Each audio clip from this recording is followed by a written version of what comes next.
Hey everybody, welcome to episode 1 of From Fury to Freedom. So, I'm hoping that you all will join me on what is essentially gonna be. So, if you've ever watched any kind of movie or show, or have a friend who's ever tried to write a book, you might be familiar with the post-it note way, right? Where you take post-it notes and you write your thoughts or ideas or concepts down on them and you stick them on a wall somewhere or a cork board, and you use that as your method to sort your ideas and concepts out into sections and chapters, and then right, and ultimately you come out of it with a book, right? That's kind of the theory, the thought, the going thought to be approached, or at least in my head, right? That's how I see it. I want to do that, but I want to do that. We live in a digital world filled with social media and podcasts and YouTube and just surrounded by social media. And I'll be honest, I have a belief, heavy belief, that the only way to tackle anger, violence, and control is through a group setting. It's got to be done that way, because you have to be able to mirror your own ideas and thoughts and beliefs in another person to see them. And I know it sounds crazy. Stick with me throughout the podcast. You'll kind of get what I'm saying as we go, and the group idea hopefully will make more sense. Anyway, I think I'm rambling. Let's get back to the point.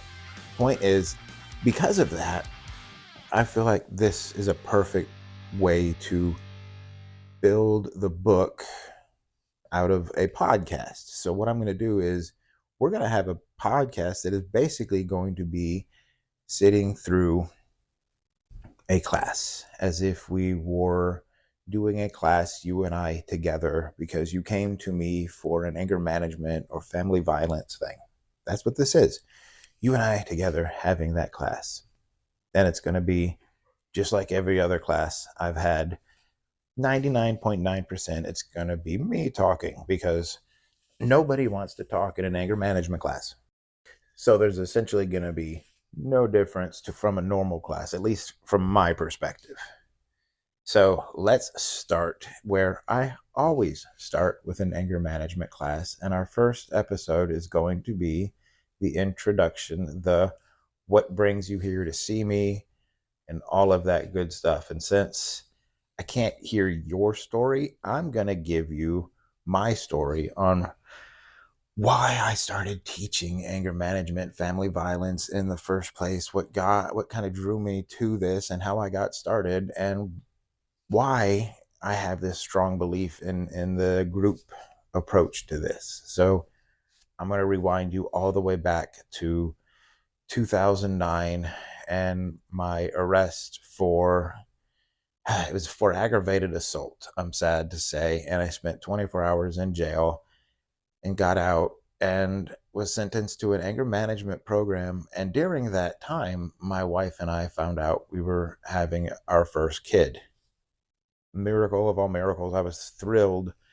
And for some reason, it all clicked together during having a kid and sitting through an anger management class and having a wonderful instructor, all accumulated into this wonderful source of inspiration for myself to really dig into this change and this ideas and these beliefs. And because now I had, soon to find out, a daughter. Oh Lord, the worst thing for an anger management control freak, right? That's the worst thing to find out you're having, is a daughter. Because, or at least in my head, because now I had to really examine my behavior, right? Like, do I want to send a daughter into the world filled with men like me? No, I want to send her into a world looking for a man who's better than me. So I've got to be that better man. And it was, thank God, I was in the middle of these classes when I found out, and I had an opportunity to speak to such a great counselor or facilitator, that I was able to recognize this early enough, and he led me to some great books and to some great insights into myself, and that's how I got started. And from there, it rolled into, he had this amazing deal where once you finished his class, you got to come back for free.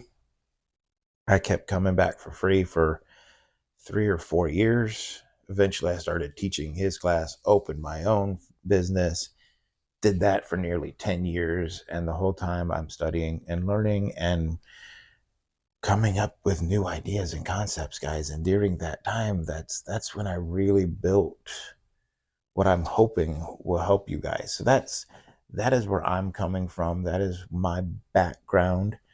My background is where you guys are right now. I was a control freak. I was angry. I was violent. I was aggressive at the world. I was reaching out for control of my surroundings, and it never failed to backfire. I don't know if you guys have seen this in your own control and anger, but it always backfires. You seem to almost manifest the very thing you're afraid of. And that's because that's where you're putting all of your energy. Allow me to get a little bit mystical, metaphysical for you for a moment. But if you're giving all your energy to what you don't want, can't help but bring it about and see it everywhere. For instance, I want you to not think about pink elephants. Everybody's done this experiment, I'm sure. But don't think about pink elephants. Everybody thought about a pink elephant. Hell, I thought about a pink elephant. That's the energy you're giving to those things that you're fighting. So that's what this first episode, and that's what that story is. It's breaking our habit of feeding energy into a negative cycle of not allowing ourselves to let go, not allowing ourselves to feel a sense of freedom. So that's where I want us to all start, is to hear our stories, share them with me. There's going to be a link to post audio. Send me a short link. I won't share it with anybody without your permission, but give me those links. I want to share those stories anonymously if I can with everybody, because there's tremendous value, like I said, in the group feeling of knowing we're not alone. So that being said, I'm here. You're not alone. Share your stories with me, even if for no other reason, just to share a story about your life with somebody who's willing to listen and hear it. So thanks for being here on this first episode. I'll be back with the next episode. We will bring a new definition, if you will, to anger. Can't wait for you guys to hear this definition. It's great. So stay tuned for that, coming soon.